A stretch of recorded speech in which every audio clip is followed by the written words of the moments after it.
So now we're about to talk about, can Kamaru Usman actually win against Khamzat Chimaev? We know the fight is announced, it's here, but can he actually win? Because I will say this, man, despite what we say about Khamzat, his antics outside of the cage, other than the Gilbert fight, dude, he been ragdolling everybody. The reality is, the dude impressive, but I will say he's been impressive against people who have weaknesses. Kevin Holland, man, come on, man, bro. Let's say even if that fight didn't happen, Nate Diaz, what do we honestly believe is going to happen in that fight? He's getting an easy path to a championship goal. If you think about it, kind of like how Sean O'Malley did almost. Sean O'Malley's path to gold, other than the Piotr Jan fight, it wasn't the hardest. I'm not saying it was easy, but Khamzat, like fighting Kevin Holland and Nate Diaz had a 0% chance. And Nate Diaz, I think he fought for the belt one time. Everybody else had gotten beat, and then it was like he was finally up next. But that's what made Khamzat dangerous, because the way he's destroying and dominating opponents. Say if Khamzat was to fight Israel Adesanya for the belt, if Israel was a champion, some people actually will give Khamzat a chance because he hasn't really shown a lot, especially with the striking. We don't know if his striking got better because the last year and a half, he's been taking people down. Yeah, I'm going to tell you this. If Sean Strickland was able to do that to Izzy, like the Izzy that showed up that night, which was the worst Izzy we've ever seen, Khamzat definitely would have beat him that night. I don't know if I agree with that. That night, 100% yes. I don't know if I agree with that. But Sean also, he didn't just land punches. He did a lot of things. No, but I'm talking about in the first round, he hit him clean. No, I'm saying if Khamzat would land the same punch, yes, but he would not have landed it. Sean was able to land it because of his striking. Izzy looked terrible that night. Anybody could have did. I don't think so, man. Anybody, Robert Whitaker would have beat him that night. I don't know. Robert coming off a loss to Dricus Duplessis would have beat him that night. But as far as Khamzat versus Kamaru Usman, you know one thing, we talked about this yesterday, just between us. It's funny that, what did you say? You said that even if Kamaru can beat Khamzat, you don't think he can beat Sean Strickland? No, I don't. I don't think he has a chance against Sean Strickland. And so you said that you believe that he could stuff the takedown and Sean could put hands on Kamaru at the very least. And so I said, no, he already got a win over Sean Strickland.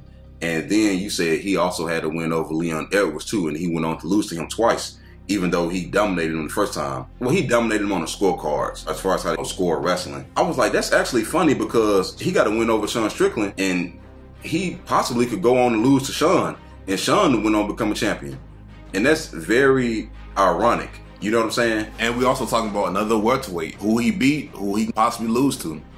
You know, because he already lost to Leon Edwards. Something about these guys, they coming up in weight class, they still have the athleticism and the speed. They can keep the fight standing up. Now, the thing is this. I'm looking at Kamaru's record. The last few wins he got since, let's say, 2019, out of 5 wins, he do have 3 KO wins. Is it possible that Kamaru got enough power to stop Khamzat? Do you think it's possible? I think he got enough power to threaten Khamzat, but at the same time, I don't think he got enough power to really knock him out. I think Khamzat has to respect his power, but at the same time, Usman is not Gilbert Burns with the power. He don't have the one-punch knockout power. But Kamaru TKO'd Gilbert. He did, but he broke him down. You remember it was a jab and stuff, bro. So but you got to realize, let's say the same way Gilbert fought him, because Gilbert was trying to one-shot Khamzat. Yeah. But think about, with that same power, if Kamaru got the same or more power than Gilbert, when he can land, when he do show up, just think about it. He's not going to be trying to one-shot Khamzat, especially when he definitely came off of a knockout loss 2 fights ago, and he's more cautious. The reality is, we know he's going to pick his shots. So is it possible that he can break Khamzat down? Because my thing is this. Kamaru at middleweight, we haven't seen that. He's been at welterweight his whole UFC career. His whole, yeah. Do you think that he can keep the fight standing up? Because we know what Khamzat going to do. Well, we all seen Khamzat ragdolls middleweights. You said, can Usman keep the fight standing up? Can he keep the fight standing up? Can he defend the takedowns from Khamzat? You know, he only been taken down by Kobe. I know. He popped back up. I know, but Khamzat take down middleweights, light heavyweights, heavyweights. He do whatever he wants to anybody. And this ain't just him talking, because he don't tell us this. This is other fighters from other gyms all around the world. They all say the same exact thing. Hey, I'm going to tell you this, man. I don't think Usman wants nothing to do with that ground game. Because you get taken down by Khamzat, the fight probably is over. And another thing is, we know that Usman is a wrestler. Obviously, he got taken down by one fighter at one time. So his grappling ain't bad, but at the same time, when it comes to pure jiu-jitsu, Khamzat is on a whole nother level. And the thing is, and sometimes these wrestlers, because they're good at controlling certain positions, they can end up on top, they can control you, they can get you in the clinch. A lot of times we don't really see the jiu-jitsu because they're always in a dominant position. But the thing is, if Khamzat can get Usman down and end up on top of him, Because you gotta understand, Leon Edwards did take him down. I was just finna say it. Leon Edwards tripped him down. And another thing is Usman's knees, man. Like, say if he go forward and comes out, end up toss him on his back like Leon did, and he getting a full mount, the fight is over. But at the same time, if Khamzat can't get that finish, though, man, because we can't act like Usman just susceptible to getting finished.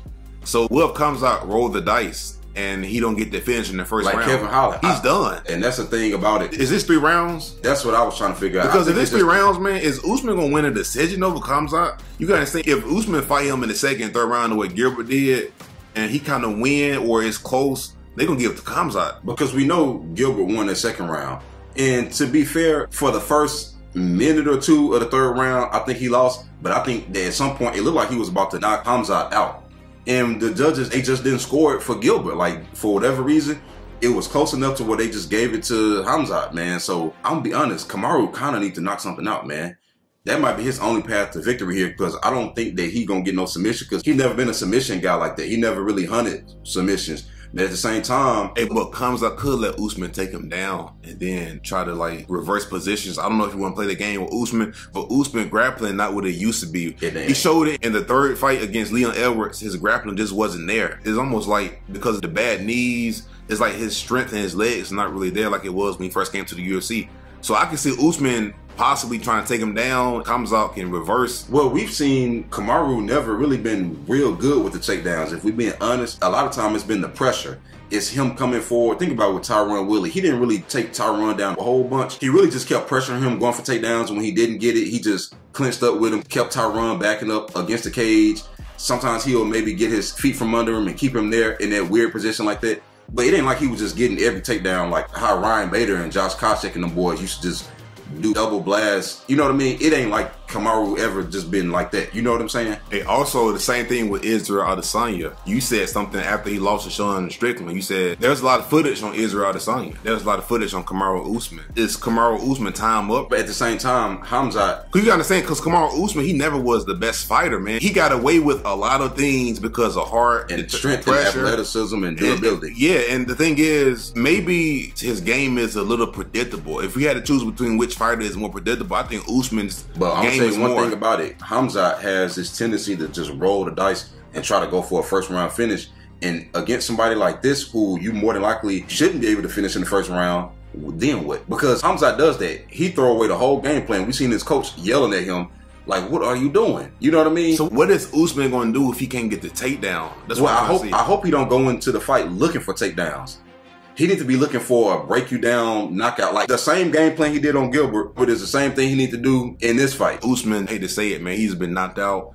Even against Leon Edwards the third time. But you got to realize that was a close fight. It was a majority decision. Why do people act like just because it was a loss, Kamaru's time is up? He lost one of the most rare decisions. No. I'm not saying it's over for Usman, but we're talking about being at the top of the top. If it was a different judge, he arguably could have won that fight. And if that same fight happened in the U.S., they always score it for the wrestler, even if they don't get all the takedowns. They call it pressure. We talk about this all the time. A lot of these guys, bro, don't be getting all these takedowns. But that's what I'm saying. I know with this video not about Sean Strickland, but I'm saying these up-and-coming guys, they're less predictable than the Usmans. Doesn't make sense. But every time we do that, Usman go in there and knock something out, though. That's one thing that might save him is the fact that I don't think, but he do have a propensity to... You knocked out Jorge Masvidal, and the thing is, Jorge's always looking out for the takedowns. Usman's not gonna be able to take Khamzat down. That's what I'm saying. The threat of the takedown not gonna be there, so it's gonna come down to hand. So we might see Kobe versus Usman 3. We might see Kobe versus Usman 3. It's gonna come down to really who can connect. I believe that's probably what it's gonna come down to.